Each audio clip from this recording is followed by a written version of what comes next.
you very much for the opportunity and the privilege to talk to you this evening. As Claire says, my title is up there for you to read, but the sort of idea that we're going to be thinking about is how objects change shape. But I want to take a slight diversion from that to begin by asking what's the most important moment of our lives.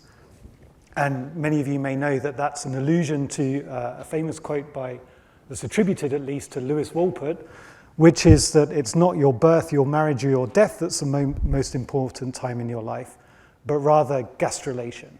So the question then is, well, what's gastrulation?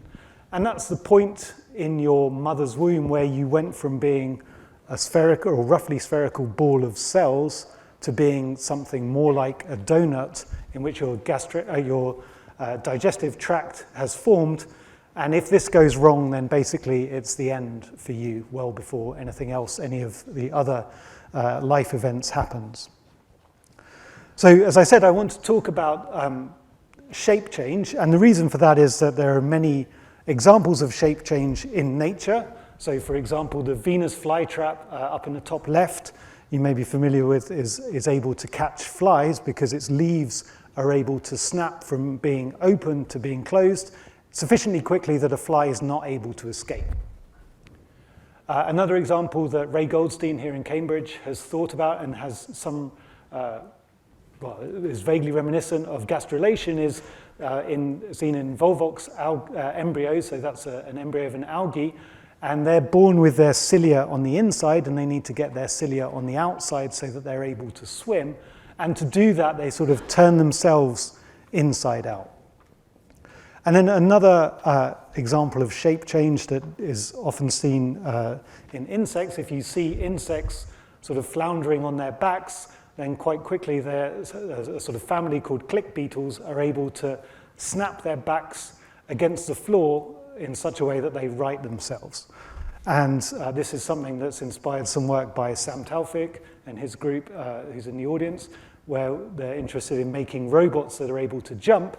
And they sort of use a similar mechanism that I'll talk a little bit about later on to hit the floor hard and enable the robot to jump. So the question that we're interested in is how does shapes change from one to another? And the way that I'm going to approach that is to sort of take an archetype of shape change, which is to think about what's called buckling. So the sort of familiar thing that you might be, the example of that is to take a strip of card and then to sort of compress it between your hands, and you see that very quickly it buckles out of plane. And one of the themes that I'm going to talk about tonight is that requires forces, but also involves quite a lot of geometry, and the interplay between forces and geometry, I think, is very interesting. And the hope is that this is used as a paradigm of shape change in inanimate objects, but the hope is that it also tells us something about living objects, since living objects still need to obey the laws of physics. So, where do we start? Well, the place to start, I think, is to think about why an object buckles in the first place. I told you that that's really because it's sort of under some compression, but I think it's helpful if we think a little bit about what the options are if you have a thin object that is able to respond to compression. So I'm just going to try and switch over to the document camera. And so I'm going to take a thin rubber sheet. Oh, it's here, isn't it? So a rubber sheet, and you can sort of imagine that I might, if I try to squash my hands together, then it is able to sort of accommodate that squashing just by changing its length a little bit. That's one option. But maybe the more familiar option is that if I sort of squash it much more, then it buckles out of plane and forms something that's curved. Okay? So those are two options. It can actually change its length, or it can buckle out of plane. Okay? So if I'm going to think about having an object of some length L, some thickness H, and it's compressed by some amount delta L, and as I said, it can change length or it can bend out of plane. And the big advantage of bending out of plane is that its midline doesn't have to change length. Okay? Of course, the top and the bottom surfaces, you can sort of convince yourself quite easily, do have to stretch a little bit. The top surface has to stretch. the bottom surface has to compress. But I can sort of think about which of those two options is preferable by thinking about which is the most energetically favorable. And so for those who aren't familiar, the idea is that we'll expect to see the one of those two things that is the lowest energy.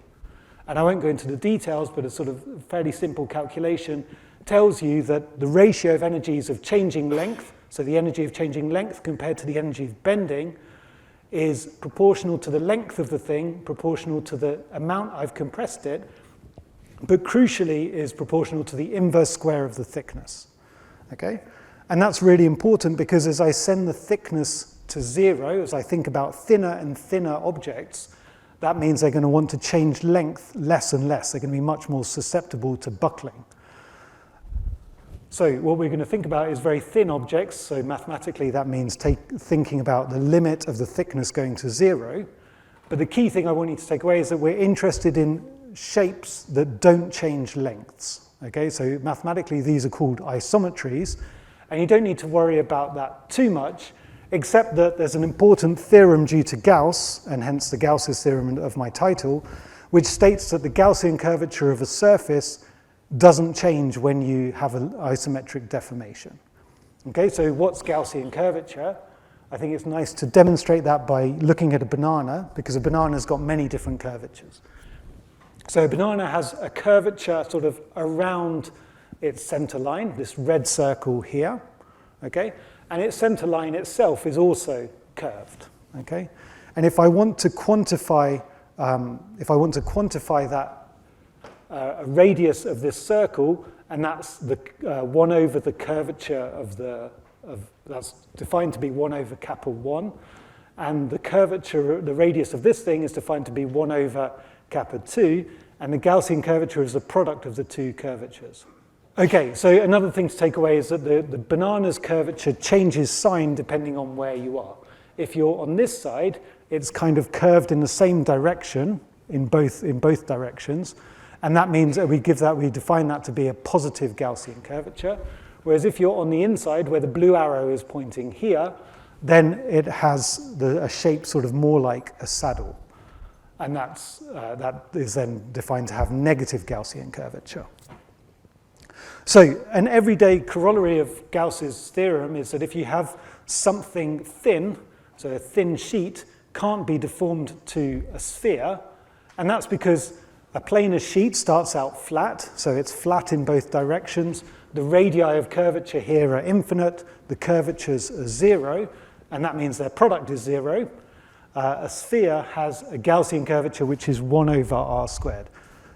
A radius of curvature of the red circle, that gives me 1 over kappa 2, this curvature, and then this circle has got its center on the other side, so we define the curvature to be negative, and the Gaussian curvature is the product of these two curvatures. So as I was saying, a thin planar sheet can't be deformed to a sphere because a thin planar sheet has got 0 Gaussian curvature, whereas a sphere has got Gaussian curvature 1 over r squared. And I think that's something that many of you will know already. You know that if you're making a map of the Earth's surface, then the map is going to have 0 Gaussian curvature. The Earth's surface is doubly curved. It's got Gaussian curvature. And so when you make a map, you end up making choices about which parts of the Earth's surface you're going to stretch and which you're going to compress. Okay? If you're a parent of a small child, it's also something that you come up against frequently because plasters, for some reason, tend to be flat, and knees are the things that get scraped, and they're not flat.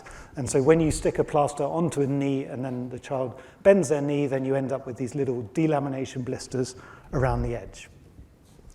Okay, so this is Gauss's theorem egregium.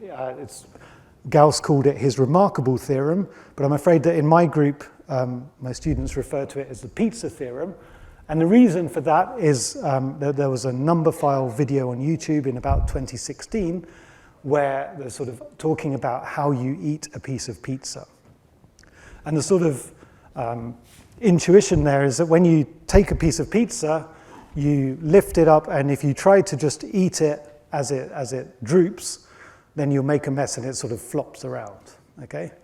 And the reason that this deformation is allowed is because it's flat in one direction, and so even if I curve in this direction, the Gauss curvature remains 0. Okay? So intuitively, I think we all know what to do. The answer is that you sort of curve the edge of the pizza, and then it becomes much more rigid and it's much easier to eat. Okay? And the reason that that works, if you like, is because you've introduced some curvature in the other direction, and so if gravity were to pull it down in this direction, then that would inevitably sort of give rise to some Gaussian curvature, and that's very expensive. Okay? So again, the imposing this crust curvature stiffens your pizza, and we've thought about what the sort of limitations of that are. I won't go into it more tonight. But the key thing is that it's something you see in all sorts of applications, particularly when you're building things. So for example, if you want to make a metal roof and you want to use as little iron as you can, then the way to do that is to corrugate it in one direction, so that if it were to bend in the other direction, you would have to introduce some Gaussian curvature, and that's expensive.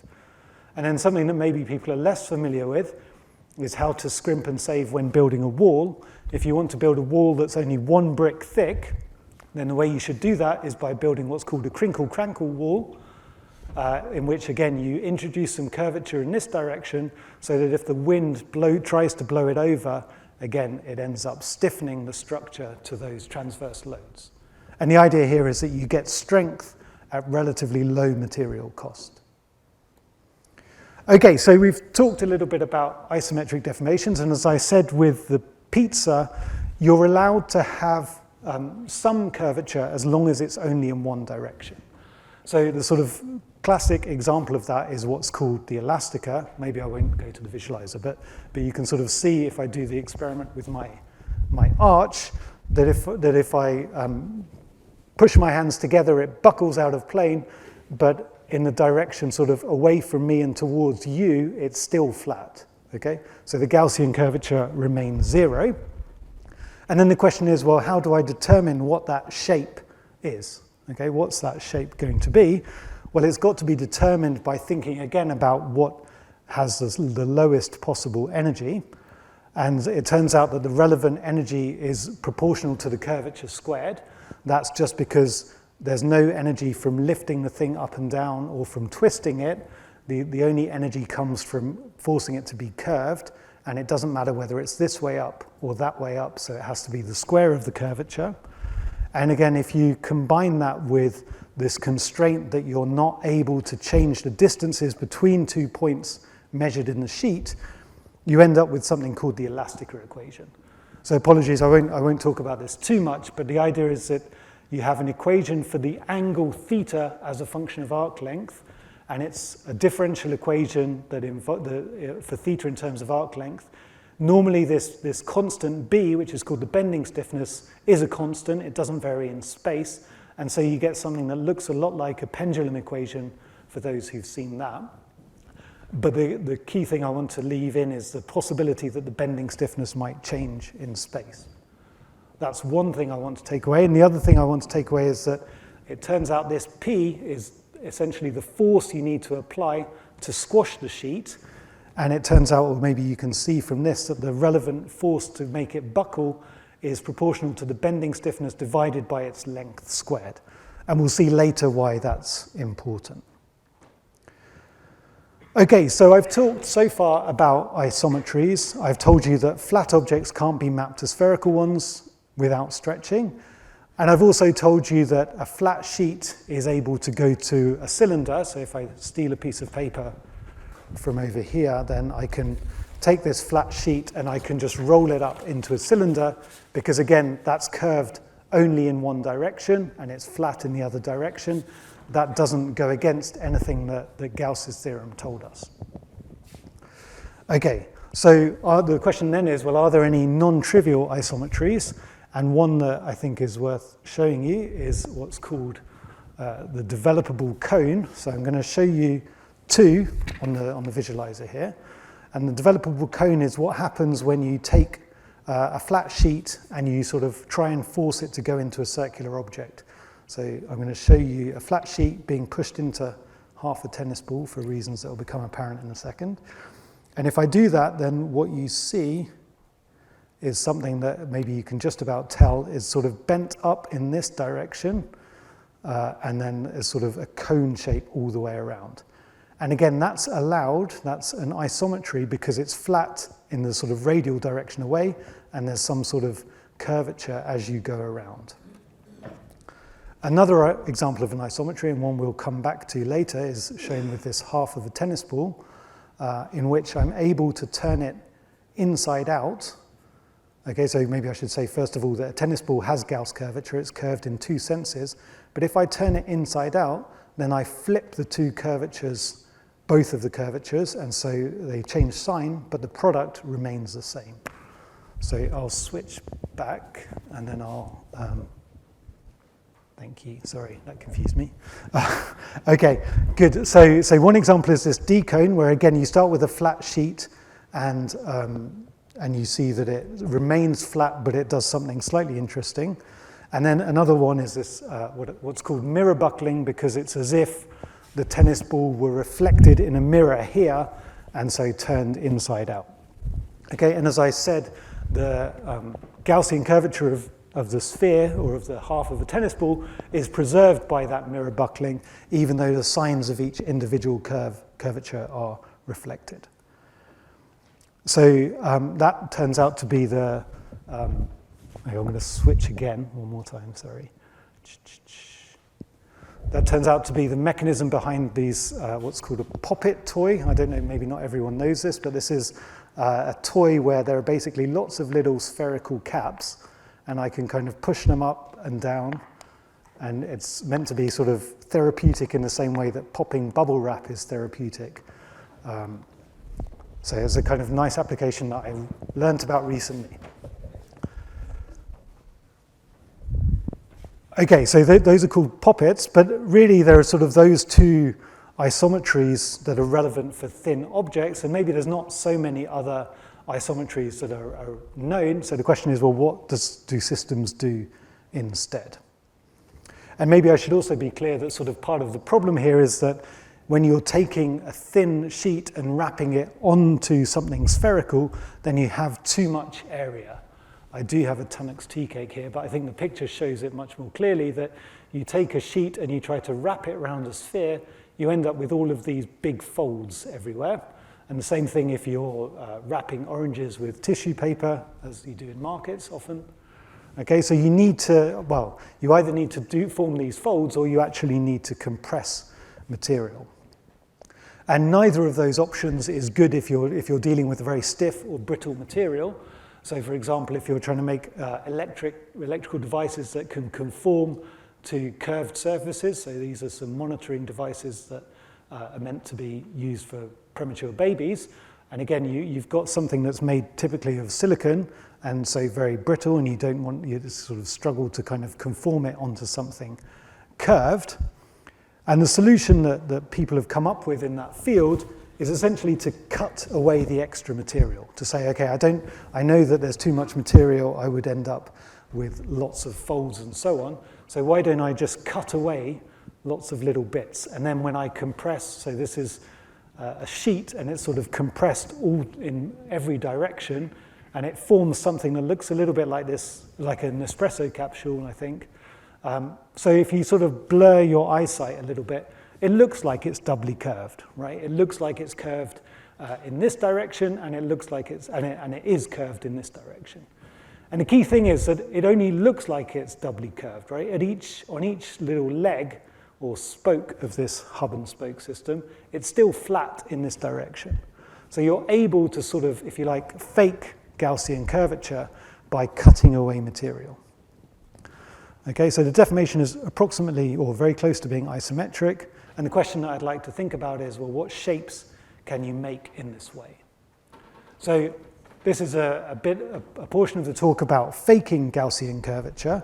And I put that in inverted commas because it's sort of maybe a slightly misleading term. But the idea is that when you do this cutting away, you end up with a strip that looks a lot like my Elastica that I talked about earlier, but has got a width that varies along its length. Okay?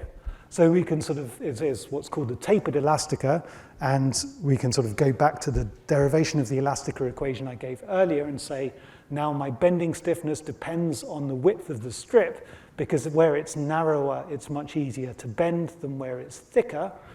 And so the question I want to ask is, if you give me a theta and you give me a shape, so a y and x and theta as a function of s, can I tell you what w you need to have? And it turns out that there's a nice trick you can do to sort of integrate this equation once, and you find that actually, yes, I can give you a formula for the width of the strip you need as a function of the shape, and I can do that for any shape you like, provided that there's at most one inflection point. Okay? Now, the sad news is that actually Euler sort of more or less thought of this back in the 18th century, because he wrote in his paper or book on elastic curves that if the material of the ribbon is everywhere the same and the width is variable, then the width of the ribbon at every point is learned from the form of the curve.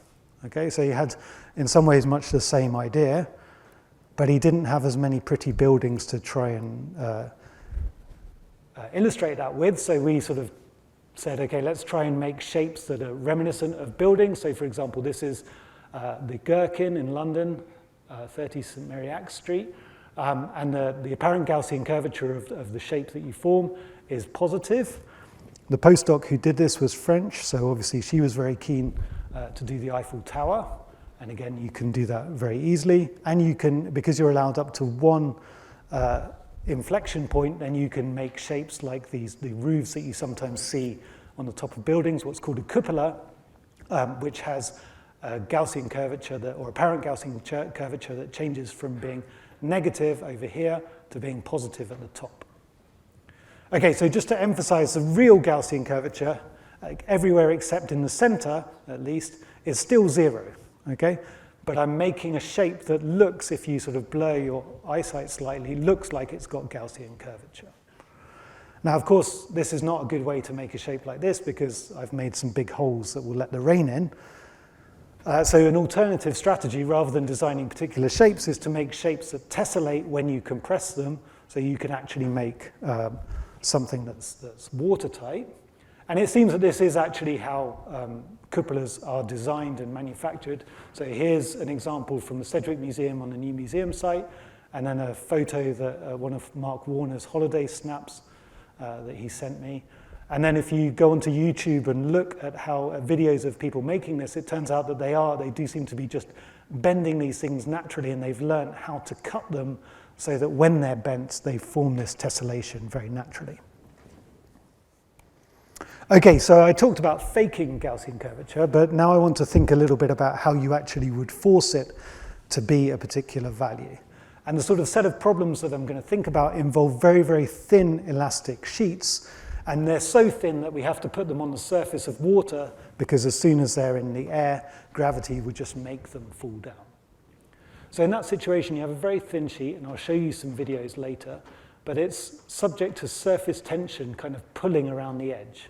Okay, and we'll see that that's also important. And the way we're going to force it to, or try and force it to adopt some Gaussian curvature, is we're just going to pull up at the center. Okay, so if I pull up from a point at the center by some distance delta with some force F, then if it looks like, as I've shown it in this picture, then it's going to have some Gaussian curvature. It has no choice about it, just because of the symmetry of the problem. Well, actually, it does have a choice. It could form this D-cone that I showed you at a few minutes ago, but if it stays roughly axisymmetric, then it's going to have to stretch, and the question is, how much will it stretch?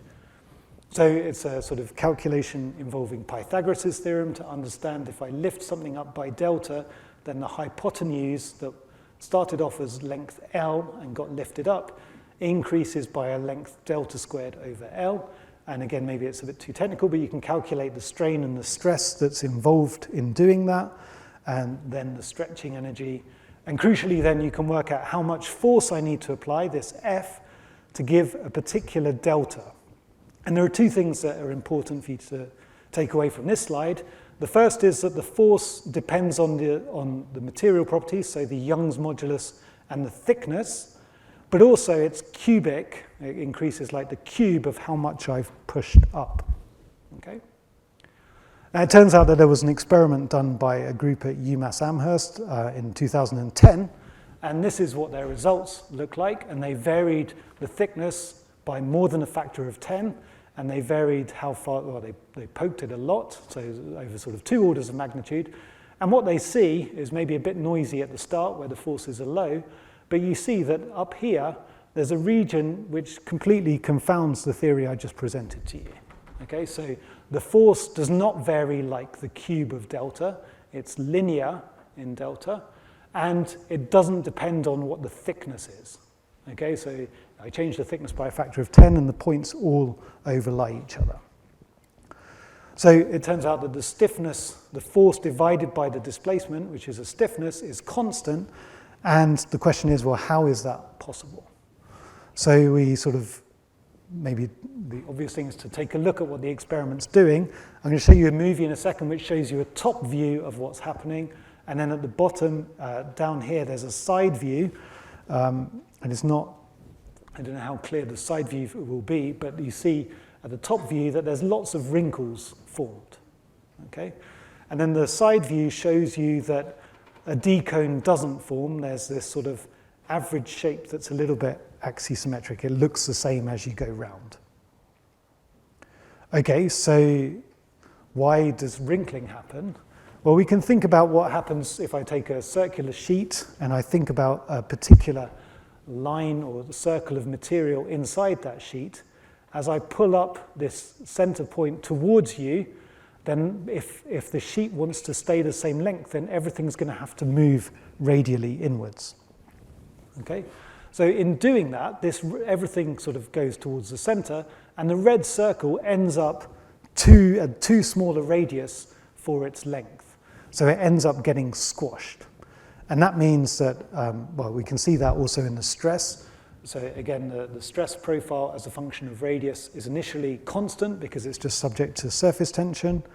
And then as I indent, or as I lift up, the stress becomes, or the stress in the theta direction, so the sort of around a hoop direction, becomes relatively compressive. And then at some point, it becomes absolutely compressive. And again, without wanting to be, maybe I've gone into too many details already, but the key thing is that when it becomes absolutely compressive, that's when you get this buckling, and that turns out is manifested through wrinkles.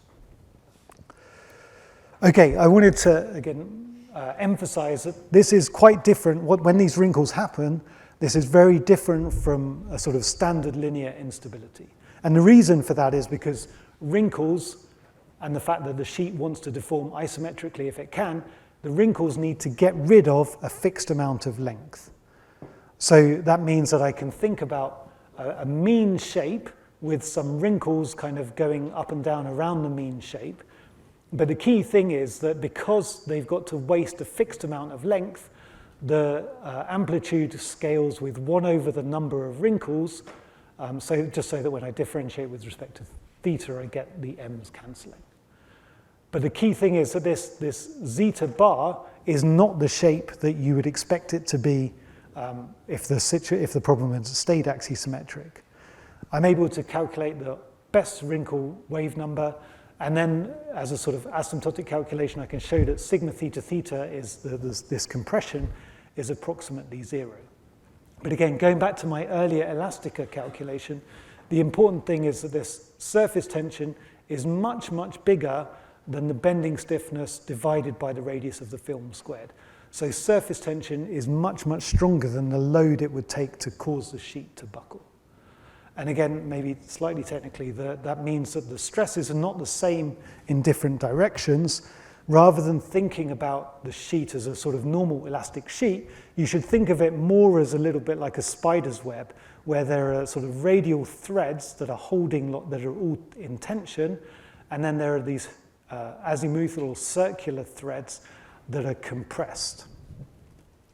And again, just to emphasize, this zeta bar is not something you would find from the standard axisymmetric equations. Okay, so at this point there's a nice connection to some of the work of G.I. Taylor, because in the First World War he was tasked with thinking about how, or what the shape of a parachute that's deployed behind a moving plane would be when the plane lands and you want to slow it down. And it turns out even in the abstract of his paper, he sort of gets to this point where he says that actually you need the circumferential tension to vanish. So if you sort of think about the edge of your parachute, you have these radial lines and then material between them, and there's a pressure difference between them. But the key thing is that the stress sort of in this direction is zero, and the stress in this direction is much larger. I like this paper a lot for two other reasons. One is that there's a nice photo in the paper, which I guess must show G.I. Taylor doing experiments in his rooms in Trinity with a nice backdrop to it so that you can see the parachute very clearly. And the second reason is that he has this slightly scathing appendix in which he says that experiments were next made by towing the parachutes from a motor car, or rather a Ford. So he's clearly not enamored of Ford motor cars. Okay, so just to say that we can calculate what this mean interfacial shape is, and it turns out to be what's called an Airy function. But the important thing is that it's a universal shape that doesn't depend on the thickness, and the height varies just linearly with the indentation depth delta. Okay, so we can sort of take lots of experiments with lots of different thickness sheets, lots of different heights, lots of different radii, and we can sort of collapse them onto a nice universal curve. And from the point of view of understanding why this shape is chosen, the important things are that, yes, it's independent of the thickness of the sheet. Again, slightly technically, we can calculate now what this stiffness is, and it depends on things like the surface tension coefficient, the density and gravity, and the radius of the film. But crucially, it's independent of the thickness and the Young's modulus. And recently, this has been confirmed experimentally and with more detailed numerical simulations. Okay, so I started off the talk by saying there's this thing called Gauss's theorem, and it should prevent you from ever changing your Gaussian curvature. But then I've shown you an example where I went from something that was flat to something that looked at least like it was doubly curved, and I said that there's not much elastic strain here. The force that you need to apply is independent of the Young's modulus and the thickness. So the question is then, well, what's wrong with Gauss's theorem? Well, it turns out that I've been cheating you because I've been talking about this mean shape, this zeta bar. Okay, so to change the Gaussian curvature of zeta bar is relatively easy because all you need to do is form lots of wrinkles and get rid of excess length. So it's a little bit like what happens when you have an umbrella. An umbrella, when it's deployed, again, looks like it's got some Gaussian curvature because it looks like a spherical shape. Okay, but when I close it, it then looks like a cone, and so it looks like it's got zero Gaussian curvature. Now, of course, there's no mystery here. What's happening is that there are rods kind of between, with material between them, and when the umbrella is put down, the material between those two rods just folds up and is still there, ready to be deployed when you open your umbrella again. The difference here, I think, and the most important difference, is that this only works when the thickness and the surface tension and so on are in very particular regimes that basically allow it to bend very easily and surface tension not to deform it significantly. But crucially, that rather than in the umbrella having a design structure with these rods, the buffering structure, these wrinkles that allow you to curve, form spontaneously. Okay, so they're not there, they're not designed, they're just appearing out of nowhere almost. And this is nice, I think, because it means that actually you can start asking different optimization problems rather than thinking about what's the best shape of a piece of elastic strip that I push between my hands. You say, I don't need to keep lengths the same, I just need to make lengths shorter. Okay? So you can ask the question, well, how do I maximize the volume that's wrapped by a sheet of radius W? And that's a problem that is familiar in baking. You might want to ask the question of what shape maximizes how much food or filling is enclosed in a fixed area of pastry. And there are different answers to that question. You might say, well, okay, I'm going to do a phyllo parcel, so I'm going to do something that looks a bit like a sphere and then I form lots of folds up at the top. Or I might do something that looks a bit like a samosa, so it has got some threefold symmetry, and again I'm folding material here. Or I might do an empanada or a pasty, so something that's just kind of a fold in the midpoint. Okay?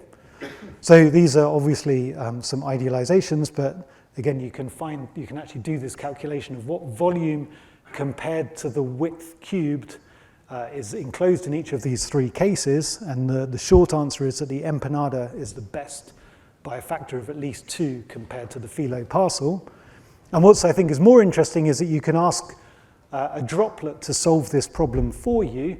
Basically, if you take one of these very thin sheets that I've been telling you about and put a droplet in it and gradually decrease the volume of the droplet, then you find that the shape, this is a very small sheet, so it's a radius of 1 millimeter, but you find that the shape that it forms is exactly, or at least maybe not exactly, but looks very similar to the shape of this empanada. Okay? So I just very quickly want to talk about how many wrinkles are formed, or maybe rather to explain why wrinkles of a particular wavelength are formed rather than everything just doing the sort of Euler, the Elastica shape that I showed you at the beginning. And the way to understand that is to think about what happens if a sheet is floating on the surface of water and I try and bring the ends together. Now, if I did do the Elastica problem, so just lift up and form a big bump, then I'd have to lift up lots of liquid in a gravitational field, and that's very expensive. So maybe the alternative would be to form lots of very small bumps, okay, and just lift up a little bit of liquid. But that's expensive because remember that the sheet doesn't like being too curved, and so it doesn't want to do this. And of course, what it's going to do is something in between that gives us a wavelength that depends on this constant bending stiffness that I told you about a while back now, but also the stiffness of the substrate, which depends on the density and the gravity. It turns out that another source of stiffness is what's called a curvature stiffness. It depends on the fact that this sheet is curved when it wrinkles, and we can sort of combine these two stiffnesses together and find quite good agreement with a bunch of experimental data that looks very messy to start with, and then when collapsed according to this theory, looks quite a lot less messy. And again, maybe a key message is that the wrinkle energy doesn't actually matter too much. It doesn't really enter into the calculation. And then a second sort of contrast with, going back to this idea of buffering by buckling, is that I told you that the sheet is only able to form something that looks like it's curved because it wrinkles. But it turns out that the curvature that it forms when doing that itself controls what wrinkle wave number you have. And I think that's a nice coupling or relationship that's a bit unusual. Now, I want to think about another way of forcing Gaussian curvature, to return to my daughter's knee and do this in a more controlled way in the lab. So we take sheets and we sort of force them to adhere to spheres. And it turns out that this is a bit different to wrinkling because now you can't kind of go through the sphere. You can't penetrate the sphere. And so you have to pay some stretching energy cost in the little bits of the sphere where you are sticking onto it. And then there are regions where you delaminate, so you form a little blister, just like on the knee here. And again, the energy, there's a sort of energetic cost to that we can calculate. So we sort of combine that and we say, okay, the blister spacing that you observe in an experiment like this depends on something is given to you by minimizing this combination of stretching, bending, and adhesion.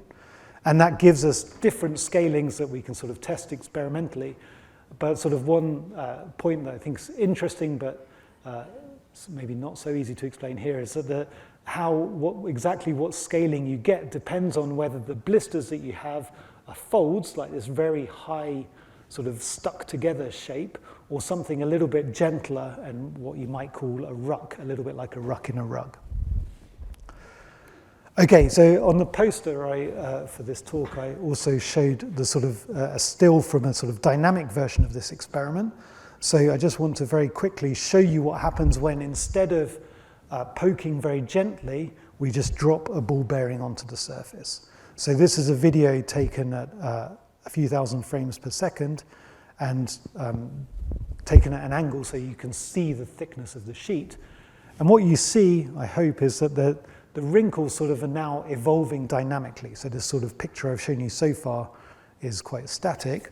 And if you look from below, you see that I've highlighted the edge of the sheet initially here with this white circle, but you can see that wrinkles start off very fine and then gradually coarsen and get larger. So they start off very fine, and then as time goes on, they get larger and larger. And that's something we can understand by thinking about what's resisting wrinkles forming. So wrinkles are forming in this flat region out here. What's resisting them forming is the fact that they have to move liquid out of the way dynamically. And mathematically, that comes from a sort of impulsive force. For the experts in the room who know about potential flow, you can sort of put that into a dynamic boundary condition, and then with a kinematic boundary condition, solve for the displacement, vertical displacement of the sheet, and also the velocity potential. And that gives you a wavelength of wrinkles that varies with time. And again, that seems to be in reasonable agreement with our experiments. There's a sort of slight subtlety that actually our numerics doesn't get this exponent quite right. And that's really because there's actually a logarithm hiding somewhere in here. Okay, so I've talked a lot about isometries, and I just want to spend the last 5 or 10 minutes talking about how isometries disappear. And the sort of motivation for that is taking a closer look at what happens with a tennis ball when you invert it. So I sort of said, oh, well, it's just exactly a spherical shape. But if you look at the edge, you can see that actually that's not quite right. It's curved. Okay, it's slightly curved, and that's because it remembers what shape it wanted to be. It turns out there's what's called a boundary layer near the edge, and the width of that boundary layer depends on the thickness and the radius of curvature of the shell.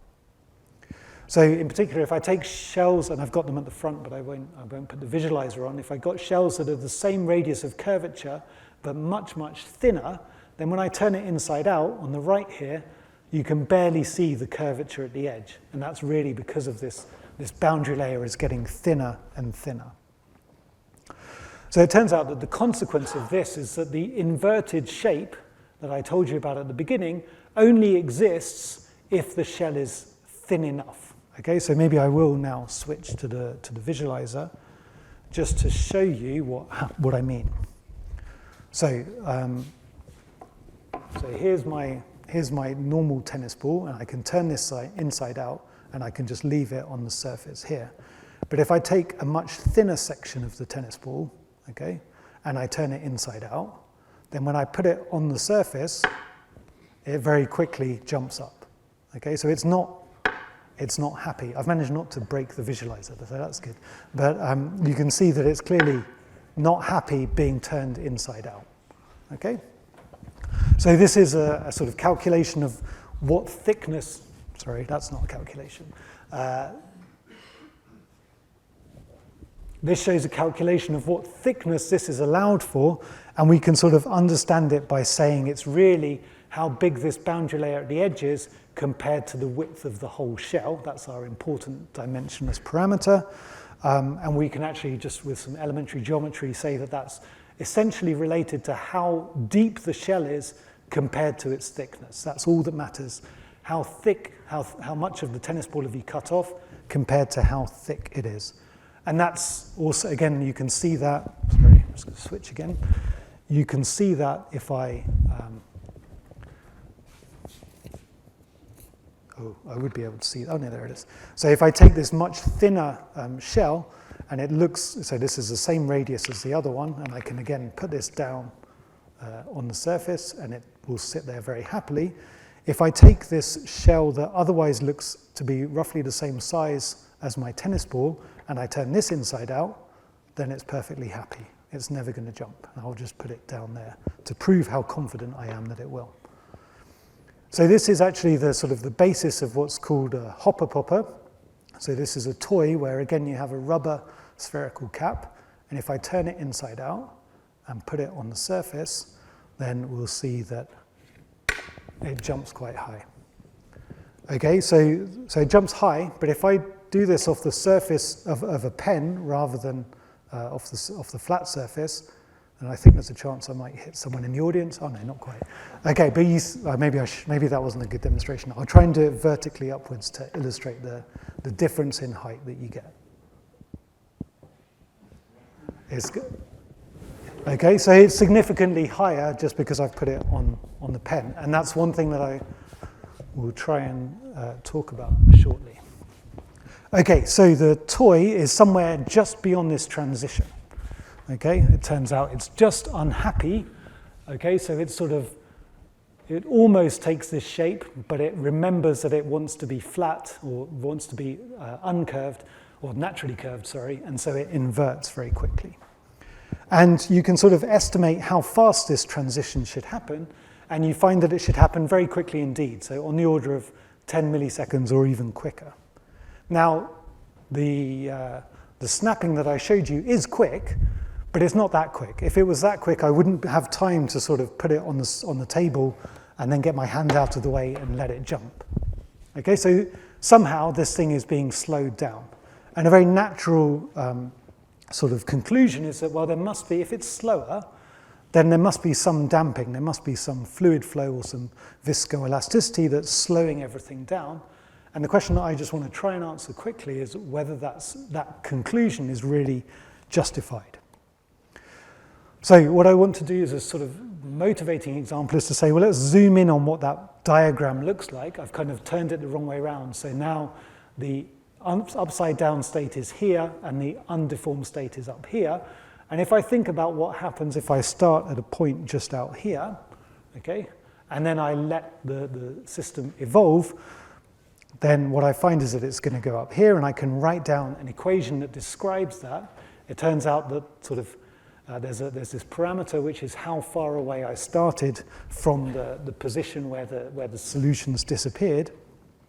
And I can solve that analytically using what's called gamma functions, and I find that the time it takes for the little point to go from here up to infinity, which is sort of maybe the natural state is far enough away that that's an okay approximation, scales like the inverse 1/4 power of this parameter delta lambda. And that's important because it means that it goes to infinity, the dynamic slows down the closer and closer I get to here, okay? So the question I want to ask is, well, could something similar be happening in this snap through, even if there is no dissipation? So we're going to study a sort of simpler problem, which is essentially to take an arch, or this strip again, and to compress it between my hands, but I want to make something that's only sometimes bistable. So I'm going to say that I have an angle at the edges, and it's happy like this, but if I start out turned upside down and have an angle at the edges, then it's also happy like this, provided I don't move my hands too far apart. So what I'm going to do now is I'm going to slowly move my hands apart, and what you'll see is that at some point, it snaps up to the other state. So we sort of do the maths of this, and it turns out that there's a parameter which is basically how much I've squashed it compared to the angle at the edges.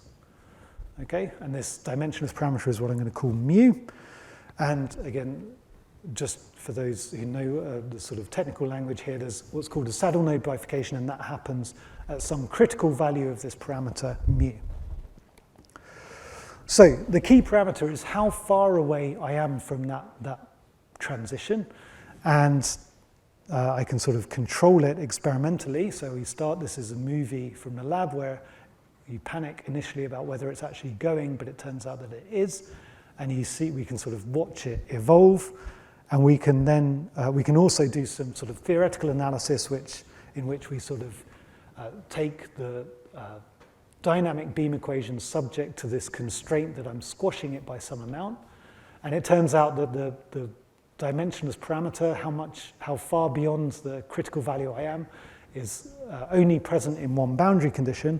So I can sort of do an asymptotic analysis that exploits this. What I want to get to is that, again, I can sort of take this partial differential equation and reduce it to an ordinary differential equation that looks a lot like the shape, the equation I showed you a couple of slides back. And I can also compare, so we know that it will have finite time blow up, and I can also sort of measure experimentally the snap through time from the trace through these movies.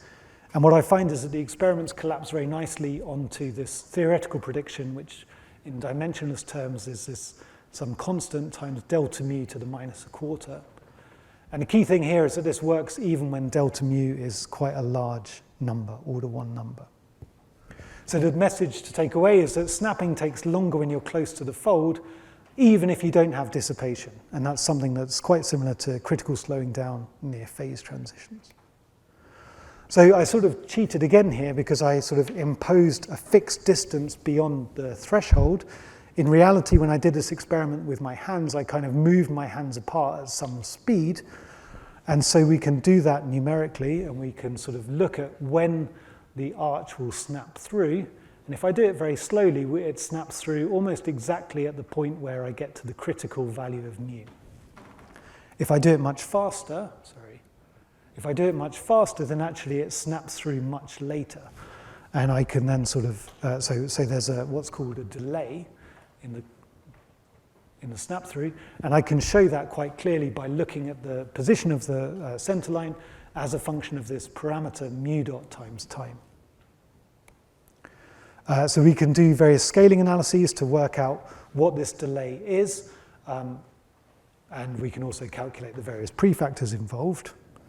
And I just want to finish by showing you some recent work we've been doing with Sam Taufik, motivated by this robot, and it sort of, again, is related to this question that I showed you with the popper, of the fact that it goes much further if I do it off the lid of a pen. So for the robot, we're interested in making something that is able to, this arch snaps, it hits the surface, and then it jumps. And there's a critical parameter, which is sort of how much of the arch kind of is poking underneath the edges when it first hits the surface. That's what our collaborators called the restriction height, and you can sort of see it over here. But we can also do, so we sort of have a simplified model where we can calculate what the jump speed is as a function of this restriction height. And the key thing is that when you're at very small restriction height, most of the energy is dissipated on contact. So if it's going fast when it hits the floor, you lose all of your energy and you don't jump very well. But if it's going very slowly and it touches the floor and then it rapidly accelerates as it hits, then it's able to go much faster. And that's just what we saw also with the popper jumping from the surface of the pen. I just also wanted to emphasize that these calculations show us that the acceleration in this robot is extremely high. If you look here, the units are meters per second squared, and we're talking about 2,500 meters per second squared. And I think when I first saw this graph, I said, well, you must have the units wrong. And we very carefully thought about it and checked, and actually, no, this is an acceleration that's around 250 times the acceleration due to gravity. Okay, so that's all I really wanted to say. I sort of started off by telling you about Gauss's pizza theorem, which is useful for understanding some deformations of elastic objects. It's useful for understanding how you should eat pizza if you don't want to make a mess. But that's only true up to a point. And I showed you two sort of situations you need to be a bit careful. One is that when you have wrinkling, then that allows you to have access to some new isometries that wouldn't otherwise be there, what I like to call buffering by buckling. But it's also the case that when you have finite thickness, even if that thickness is small, the isometries may desert you. And the process by which that happens can also be of some interest. Of course, I didn't actually do very much of the work, so it's important to acknowledge the people who did. And I just want to leave that and thank you very much for your attention and take any questions you might have.